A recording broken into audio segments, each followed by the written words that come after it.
Hello everyone. Last class में अपन ने जो माइक्रो ऑर्गेनिज्म स्टार्ट किए थे जिसके अंदर अपन ने वायरस कंप्लीट कर लिया था। आज स्टार्ट करना है बैक्टीरिया और एलगे। ठीक है,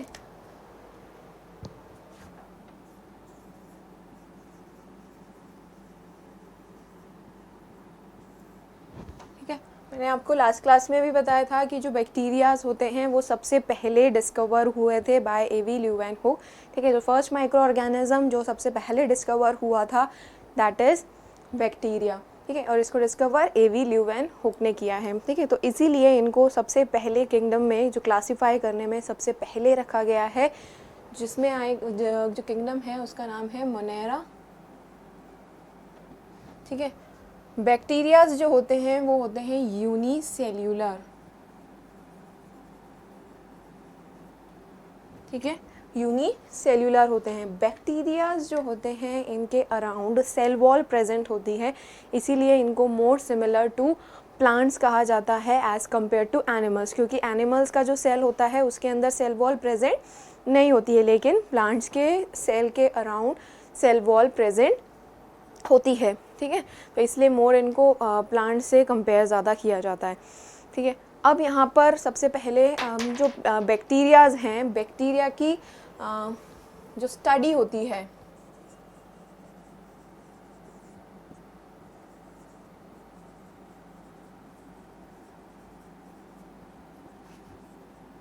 इसको कहते हैं बैक्टीरियोलॉजी।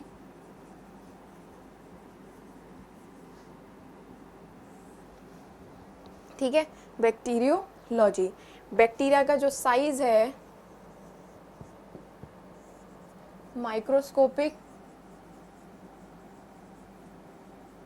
ठीक है, बहुत छोटे होते हैं। आप इनको अपनी नेकेड आई से नहीं देख सकते किसी भी बैक्टीरिया को, हमेशा आपको इनको माइक्रोस्कोप के थ्रू ही देखना पड़ेगा। उसके बाद बैक्टीरिया जो होते हैं वो डिफरेंट शेप में आते हैं और इनकी शेप के अकॉर्डिंग इनके नाम भी होते हैं। ठीक है, जैसे कि जो इसकी कुछ शेप्स हैं, जैसे कि स्फेरिकल, ठीक है, एक शेप है इसकी स्पाइरल, एक शेप है इसकी रॉड शेप्ड, एक शेप है इसकी कॉमा शेप्ड। ठीक है, तो इनके अकॉर्डिंग ही इनके नाम है। जैसे कि स्फेरिकल, स्फेरिकल कैसा होगा, इस तरीके का, इस तरीके के बैक्टीरिया होंगे और उनका नाम क्या रहेगा, कोकाई। ठीक है, जो स्फेरिकल शेप के बैक्टीरिया होंगे उनका नाम रहेगा कोकाई। ठीक है, तो आप उनको डायरेक्ट बैक्टीरिया नहीं बल्कि आप उसको क्या कहोगे, कोकाई। ठीक है, तो कोकाई अगर डायरेक्टली कहा जाएगा तो उससे आप बता सकते हो इजीली कि ये जो बैक्टीरिया है उसकी शेप क्या रहेगी, स्फेरिकल रहेगी। ठीक है, उसके बाद है यहाँ पे स्पाइरल। तो स्पाइरल जो है वो इस तरीके से, जो स्पाइरल होता है उसकी तरह से होगा और उसको बोलेंगे स्पाइरेला। ठीक है, स्पाइरल वाला होगा उसको बोलेंगे स्पाइरेला। ठीक है, उसके बाद है रॉड शेप जो कि इस तरीके से होगा। रॉड शेप्ड बैक्टीरिया को बोलते हैं बेसिलाई। और उसके बाद लास्ट बचा कॉमा शेप्ड। कॉमा शेप्ड ऐसा, ठीक है, जैसा कॉमा बनाते हैं वैसा जो कॉमा शेप्ड है उसको कहा जाएगा विब्रो। ठीक है, तो ये कुछ शेप्स हैं बैक्टीरिया की, spherical shape, spiral shape, rod shaped and comma shaped. इन्हीं के हिसाब से इन्हीं बैक्टीरिया के नाम दिए जाते हैं। ठीक है, एक और यहाँ पर हम बैक्टीरिया की बात करेंगे जो कि है ब्लू ग्रीन एल्गे।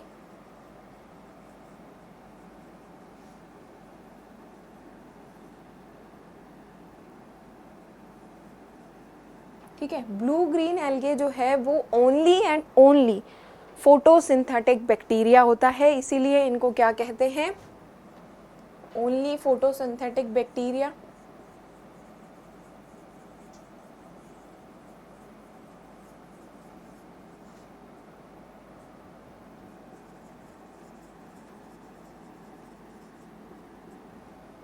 इसलिए इनको कहते हैं साइनो बैक्टीरिया।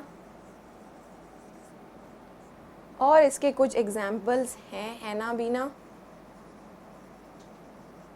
नोस्टॉक, ठीक है, ये कुछ एग्जाम्पल्स हैं। क्लियर? स्टडी ऑफ बैक्टीरिया को क्या बोलेंगे? बैक्टीरियोलॉजी। बैक्टीरिया सबसे पहला डिस्कवर्ड माइक्रो ऑर्गेनिज्म है, ठीक है। बैक्टीरिया की साइज़ माइक्रोस्कोपिक होती है, मतलब कि अपन उसको नेकेड आइज से नहीं देख सकते। शेप बैक्टीरिया की अलग अलग होती है और उन्हीं के हिसाब से बैक्टीरिया का नाम होता है। जैसे कि स्पाइरल शेप्ड है तो उसको बोलेंगे, स्फेरिकल शेप्ड है तो उसको बोलेंगे कोकाई, स्पाइरल है तो स्पाइरेला, रॉड शेप्ड है तो उसको बोलेंगे बैसिलाई, एंड कॉमा शेप्ड है तो उसको बोलेंगे विब्रियो, ठीक है। उसके बाद यहाँ पर एक और स्पेशल टाइप का बैक्टीरिया है जिसको बोलते हैं साइनोबैक्टीरिया। इसका दूसरा नाम होता है ब्लू ग्रीन एल्गे या फिर BGA, ठीक है। ओनली फोटोसिंथेटिक होता है। इसके कुछ एग्जाम्पल्स हैं एनाबीना एंड नोस्टॉक, ठीक है। यूनिसेल्युलर होते हैं बैक्टीरिया, ठीक है। अब देखते हैं बैक्टीरिया के कुछ फीचर्स।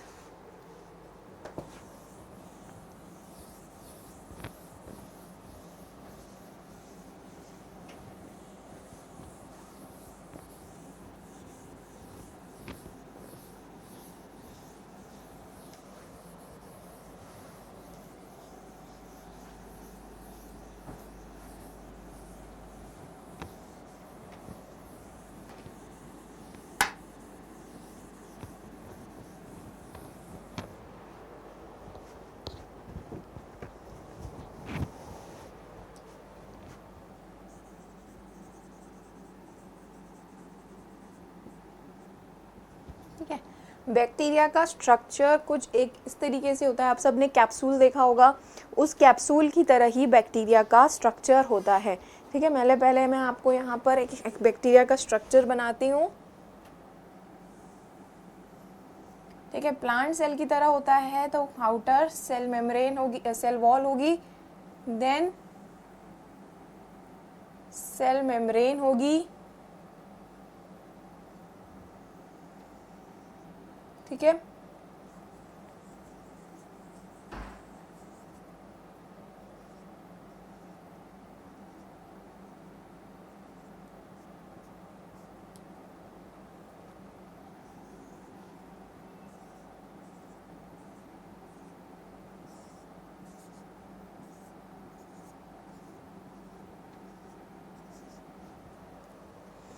ठीक है, तो जो बैक्टीरिया होता है उसके अंदर क्या क्या प्रेजेंट होता है? Consist of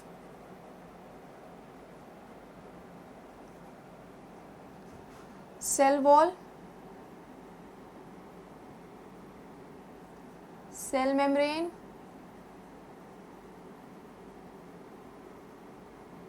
cytoplasm,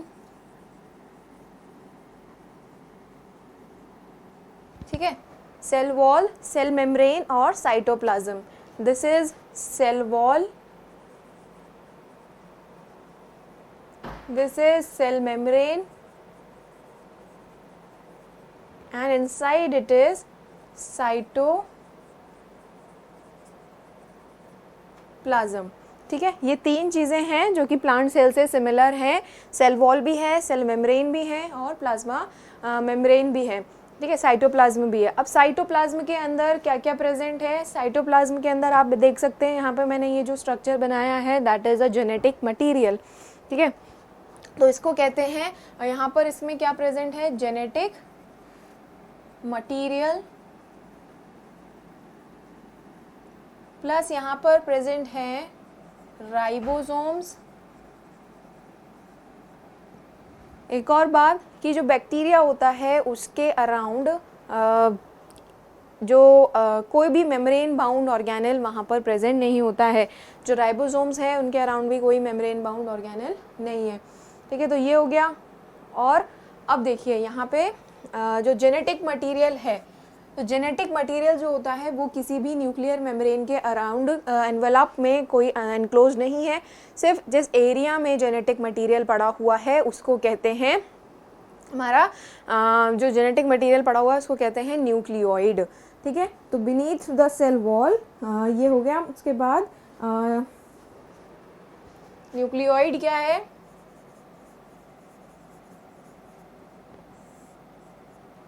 region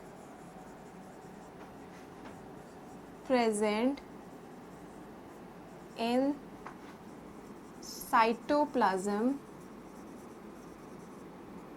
of bacteria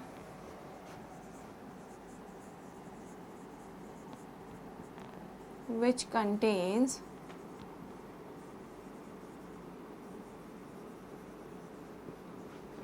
genetic material। ठीक है, अब ये जो जेनेटिक मटेरियल है आप देख सकते हो इसके अराउंड कोई प्रॉपर मेम्ब्रेन नहीं है, ऐसे ही जेनेटिक मटेरियल जो है वो साइटोप्लाज्म के अंदर पड़ा हुआ है।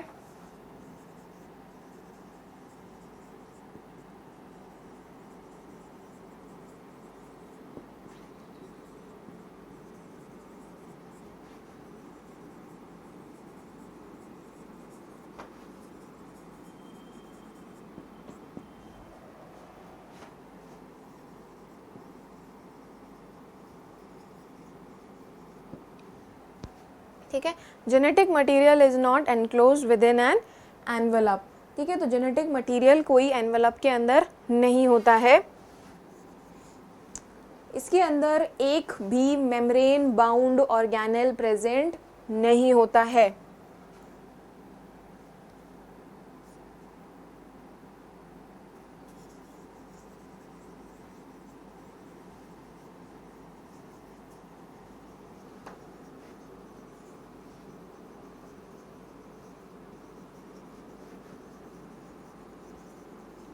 ठीक है, ये याद रखना है कि मेम्ब्रेन बाउंड ऑर्गेनेल नहीं प्रेजेंट होते हैं, सिर्फ और सिर्फ एक ही ऑर्गेनेल प्रेजेंट होता है जिसको बोला गया है राइबोसोम, क्योंकि राइबोसोम्स के अराउंड कोई भी मेम्ब्रेन नहीं होती है, इसलिए राइबोसोम यहाँ पे प्रेजेंट होते हैं। एक और चीज़, ये जो बैक्टीरिया हैं ये होते हैं प्रोकैरियोटिक।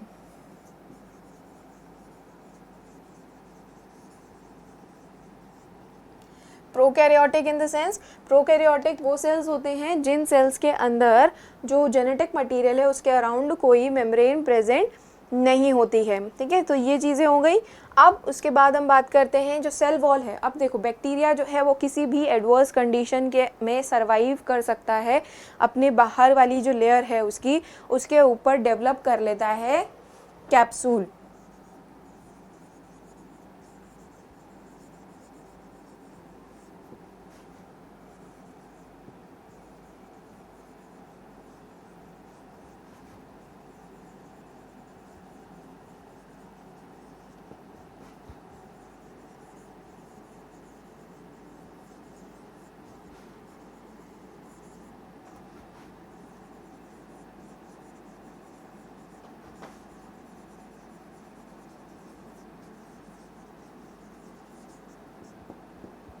ठीक है, खुद के अराउंड एक कैप्सूल डेवलप कर लेता है और उस कैप्सूल से ये एडवर्स कंडीशन में खुद को प्रोटेक्ट कर सकता है।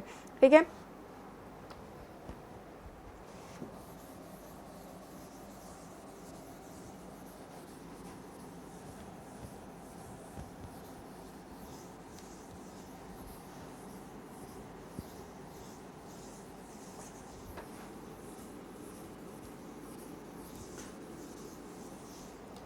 अब इस ही सेल मेम्ब्रेन के अंदर यहाँ पर कुछ इनफोल्डेड इन्वेजिनेशंस प्रेजेंट होती हैं। ठीक है, तो इस तरीके से कुछ फोल्डेड इन्वेजिनेशंस हैं, प्लाज्मा मेम्ब्रेन की इन्वेजिनेशंस हैं, जिनके अंदर अगर यहाँ पर कुछ एंजाइम्स, यहाँ पर रेस्पिरेटरी एंजाइम्स प्रेजेंट होते हैं, या फिर अगर ऑटोट्रॉफिक बैक्टीरिया है तो फिर क्लोरोफिल प्रेजेंट होगा। ठीक है, क्लोरोप्लास्ट प्रेजेंट नहीं है लेकिन क्लोरोफिल प्रेजेंट है। ठीक है, तो जहाँ पे जिस इनफोल्डिंग के अंदर रेस्पिरेटरी एंजाइम प्रेजेंट होते हैं उनको कहते हैं मीजोजोम, और जिन इनफोल्डिंग्स के अंदर क्लोरोफिल प्रेजेंट होता है उसको कहते हैं chromatophore. Okay,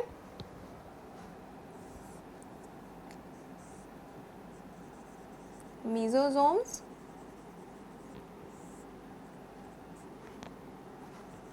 enfolding of plasma membrane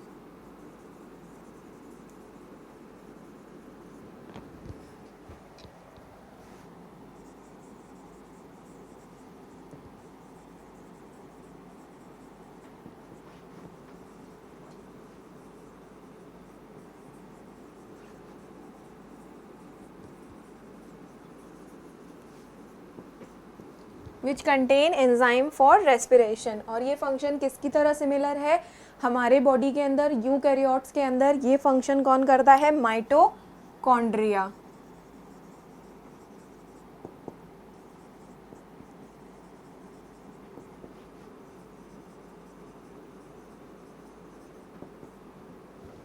ठीक है, दूसरा मैंने आपको बताया है यहाँ पे chromatophores.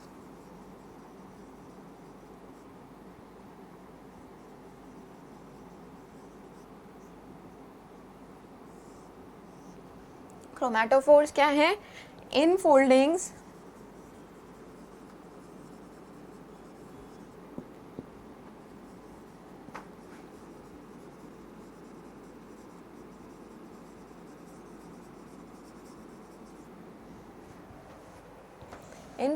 of plasma membrane which contains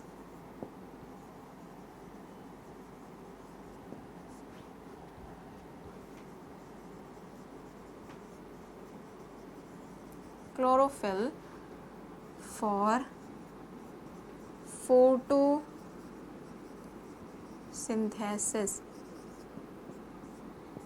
ठीक है, फोटोसिंथेसिस के लिए उसमें क्लोरोफिल प्रेजेंट है, तो वो कहलाएंगे क्रोमैटोफोर्स। अब ये फंक्शन किसकी तरह सिमिलर हुआ, सिमिलर टू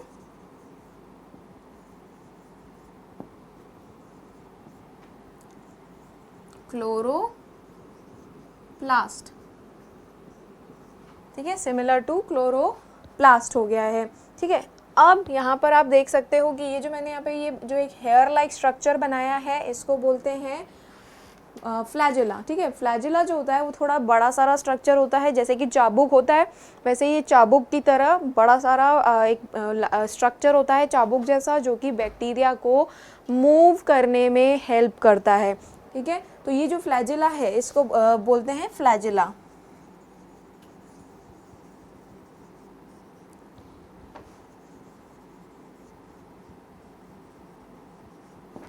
एक स्ट्रक्चर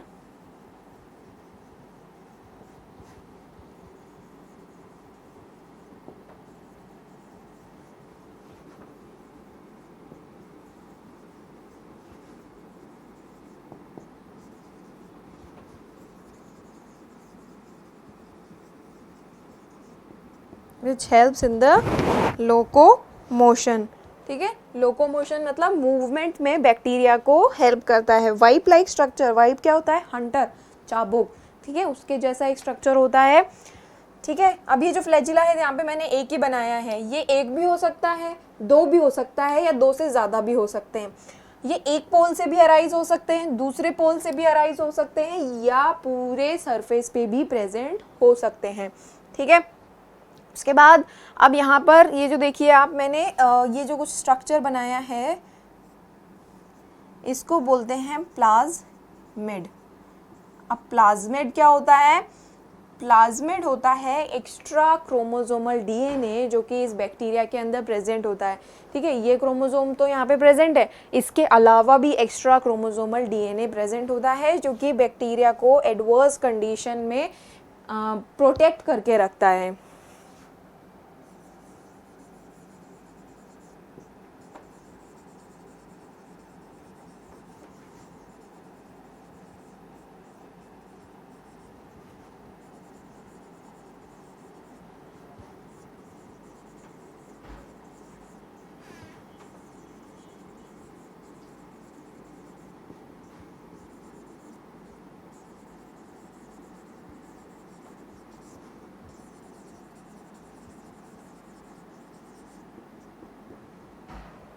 ठीक है, तो ये हो गया है बैक्टीरिया के अंदर की बात।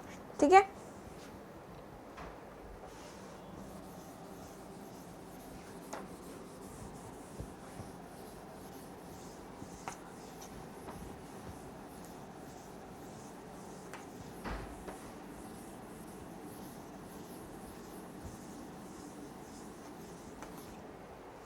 अब बात करते हैं बैक्टीरिया के राइबोसोम्स की।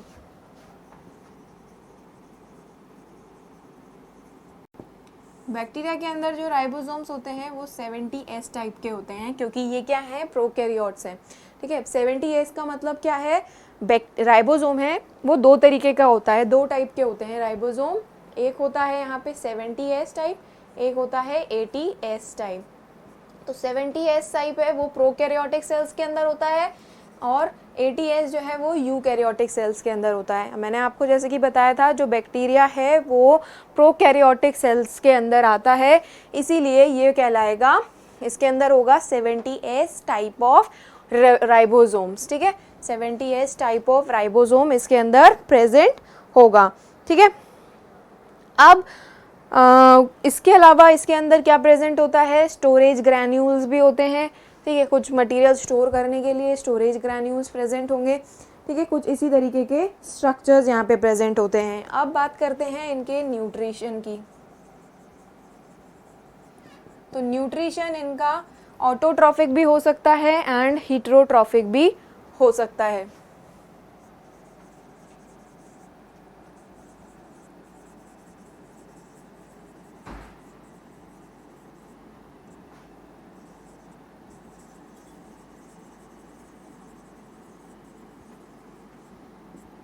ठीक है, उसके बाद इनका रिप्रोडक्शन।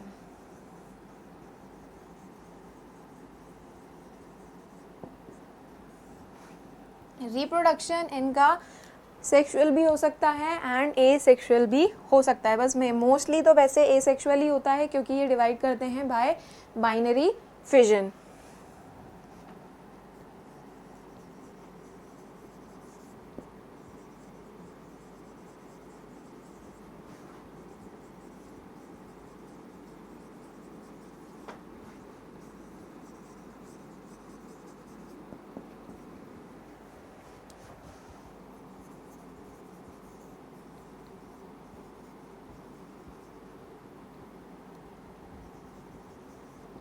ठीक है, सेक्सुअल भी हो सकता है लेकिन मोस्टली एसेक्सुअल ही होगा। ठीक है, तो this completes our bacteria. Revise कर लेते हैं बैक्टीरिया में क्या किया हमने। बैक्टीरिया की स्टडी को बैक्टीरियोलॉजी कहते हैं। ठीक है, बैक्टीरिया को सबसे पहले डिस्कवर किया है और इसको रखा गया है किंगडम मोनेरा के अंदर। बैक्टीरिया के अंदर सेल वॉल प्रेजेंट है, इसलिए उसको प्लांट सेल से ज़्यादा कंपेयर किया जाता है। सेल मेम्ब्रेन प्रेजेंट है जिसकी कुछ इनफोल्डिंग्स होती हैं। अगर उन इनफोल्डिंग्स के अंदर अगर रेस्पिरेटरी एंजाइम प्रेजेंट है तो that will be known as mesosome, और अगर किसी के अंदर क्लोरोफिल प्रेजेंट है तो उसको हम क्रोमैटोफोर्स कहते हैं। ठीक है, उसके बाद इसका जो जेनेटिक मटेरियल होता है वो नेकेड होता है, कोई भी मेम्ब्रेन बाउंड ऑर्गेनेल वहाँ पर प्रेजेंट नहीं होता है। तो जिस एरिया में, पर्टिकुलर एरिया में जहाँ पर इसका जेनेटिक मटेरियल प्रेजेंट होता है उनको कहते, उस एरिया को कहते हैं न्यूक्लियोइड। ठीक है, और इसके अलावा भी इसके पास कुछ एक्स्ट्रा क्रोमोसोमल डीएनए प्रेजेंट होता है जिसको कहते हैं प्लाज्मिड, जो कि बैक्टीरिया को एडवर्स कंडीशन के अंदर प्रोटेक्ट करके रखता है। ठीक है, बैक्टीरिया को जब एडवर्स या अनफेवरेबल कंडीशन होती है तो ये अपने अराउंड एक कैप्सूल डेवलप कर लेता है जो इसको अनफेवरेबल कंडीशन होने तक बचा के रखता है। ठीक है, इसके अंदर जो राइबोसोम्स प्रेजेंट होते हैं वो 70s के होते हैं। ठीक है, और कुछ बैक्टीरिया अपना खाना खुद बना सकते हैं, जैसे कि मैंने आपको बताया था साइनोबैक्टीरिया, जो कि ओनली फोटोसिंथेटिक बैक्टीरिया होते हैं, जो कि सबसे पहले इवॉल्व्ड फोटोसिंथेटिक बैक्टीरिया थे। ठीक है, इसके एग्जाम्पल भी मैंने आपको बताए थे, एनाबीना एंड नोस्टॉक। ठीक है, यहाँ पर बाकी के जो चीज़ें हैं आप देखिए। अब इनका न्यूट्रिशन जो है वो ऑटोट्रॉफिक भी हो सकता है और हीटरोट्रॉफिक भी हो सकता है। उसके बाद इनका जो रिप्रोडक्शन है mostly asexual bye binary fission और एसेक्सुअल भी हो सकता है। ठीक है, नेक्स्ट स्टार्ट करते हैं, that is algae.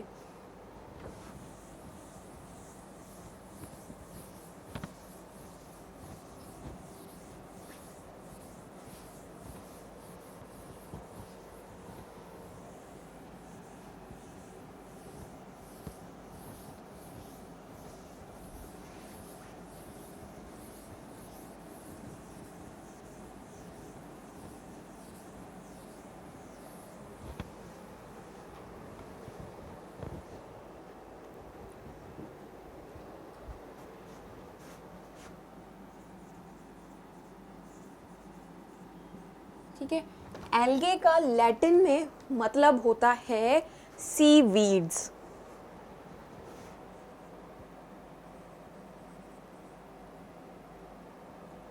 C weeds. ठीक है, सी वीड्स। सी वीड्स इनको इसलिए कहते हैं क्योंकि ये ज़्यादातर मोस्टली पानी में मिलते हैं। ठीक है, तो इनका जो हैबिटेट है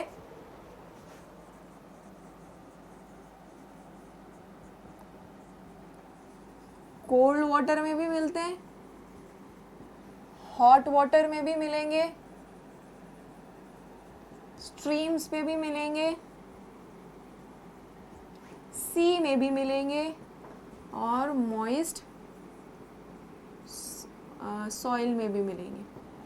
ठीक है, तो इसलिए इनको कहा जाता है सी वीड्स। ठीक है, तो कोल्ड वाटर में भी मिलते हैं, हॉट वाटर में, स्ट्रीम्स में, सी में, मॉइस्ट में, सब जगह मिलते हैं और ये होते हैं ऑटोट्रॉफिक,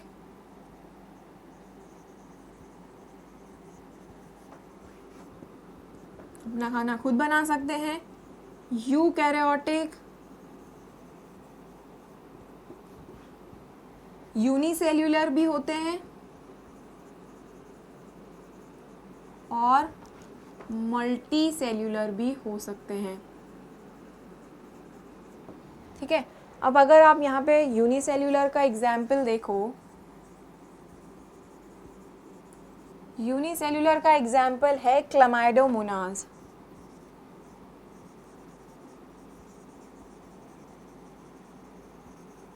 ठीक है, और अगर मल्टी सेल्यूलर का मैं आपको एग्जाम्पल दूं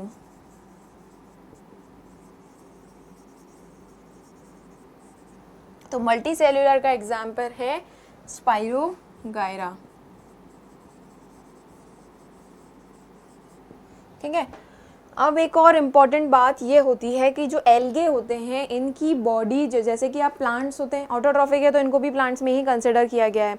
तो जैसे अब अगर आप कोई एक पौधा अभी देखते हो, अगर अब आप कोई एक पौधा देखते हो तो आप इजीली आइडेंटिफाई कर सकते हो ये प्लांट की लीफ है, ये प्लांट की स्टेम है, ये प्लांट की रूट है, लेकिन इनके अंदर ऐसा कोई डिफरेंशिएशन नहीं होता है। इसीलिए इनकी बॉडी को क्या कहते हैं, थैलस, और जनरली इनको किस कैटेगरी में रखा गया है, थाइलोफाइटा।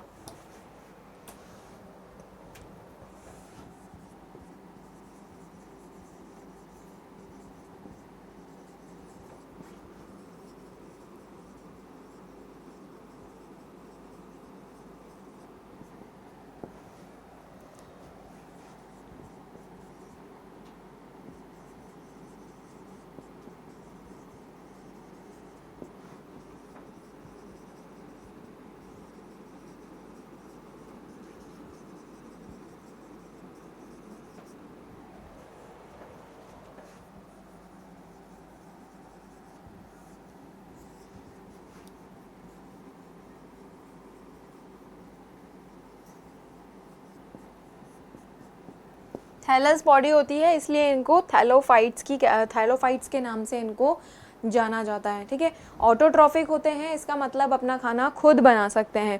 ठीक है, ये क्या करते हैं, एल्गे क्या करते हैं, सिम्बायोटिक एसोसिएशन में फंगस के साथ रहते हैं और एक नई स्पीशीज बनाते हैं जिसको बोलते हैं लाइकेंस। ठीक है, सिम्बायोटिक एसोसिएशन मतलब दोनों को फ़ायदा हो, यानी कि एल्गे को भी फ़ायदा होगा और फंगस को भी फ़ायदा होगा। कैसे, अब एल्गे क्या है, ऑटोट्रॉफिक है, तो एल्गे अपना खाना खुद बना सकती है, फंगस जो है वो अपना खाना खुद नहीं बना सकती। तो फंगस क्या करती है, एल्गे को शेल्टर प्रोवाइड करती है, यानी कि रहने के लिए जगह प्रोवाइड करती है, और एल्गे बदले में क्या देता है, फंगस को खाना। ठीक है, तो दोनों क्या हैं, एक सिम्बायोटिक एसोसिएशन में रह रहे हैं, और जब सिम्बायोटिक एसोसिएशन में ये मिलते हैं तब बन जाते हैं ये लाइकेंस।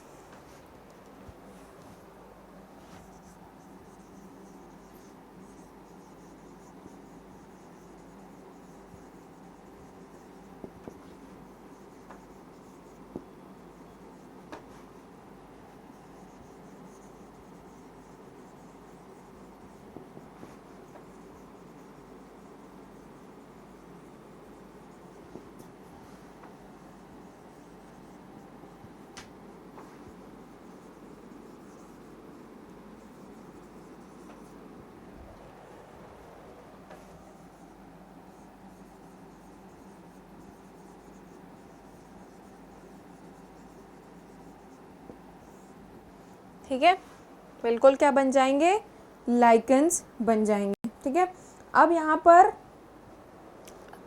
अब ये जो एल्गे हैं इनके अंदर क्या प्रेजेंट है, पिगमेंट प्रेजेंट है। तो पिगमेंट के बेसिस पर एलगी जो है वो 3 तरीके की होती है।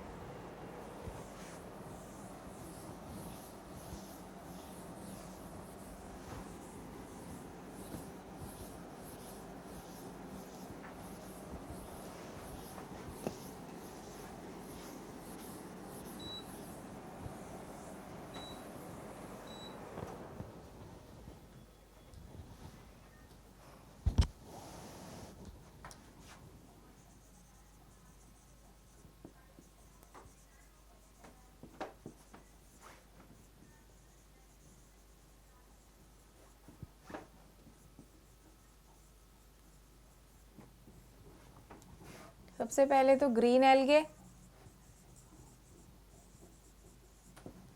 देन ब्राउन एल्गे,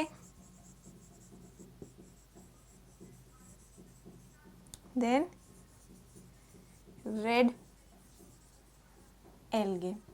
ठीक है, तो ये अगर ग्रीन पिगमेंट प्रेजेंट है तो green algae, brown pigment present है तो brown algae, red pigment present है तो रेड एल्गे। तो ग्रीन एल्गे के एग्जाम्पल सेम वही रहेंगे, क्लामाइडोमोनास,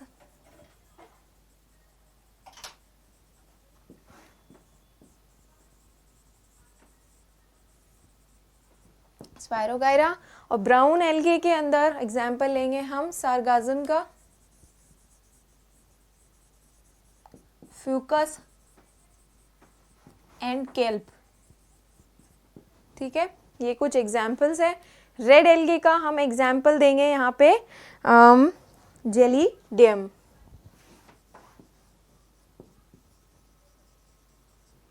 ठीक है, तो ये हैं कुछ डिफरेंट टाइप्स के एल्गे जिनके अंदर अगर ग्रीन एल्गे है तो यानी कि ग्रीन पिगमेंट प्रेजेंट है तो that will be known as green algae. Brown pigment present है तो उसको कहेंगे ब्राउन एल्गे, और अगर रेड पिगमेंट प्रेजेंट है तो उसको कहेंगे रेड एल्गे। अब इनका जो न्यूट्रिशन है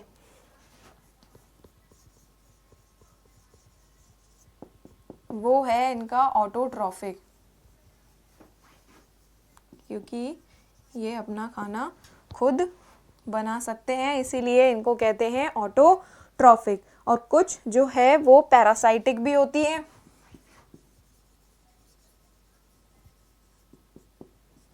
ठीक है, पैरासाइटिक, पैरासाइटिक का एग्जाम्पल है यहाँ पे सिफेलियोरस।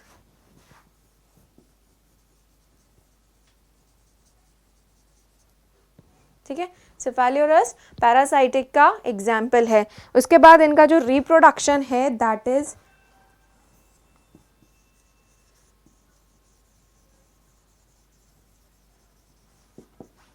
बोथ।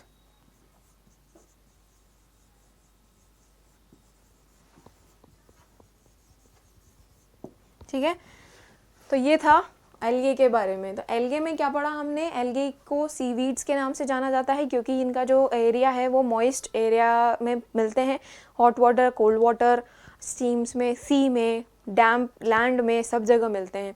ठीक है, तो एल्गे जो होती है इसकी, हाँ, एल्गे की जो स्टडी है, study of algae is known as, या तो उसको कहते हैं फाइकोलॉजी या उसको आप कह सकते हैं एल्गोलॉजी।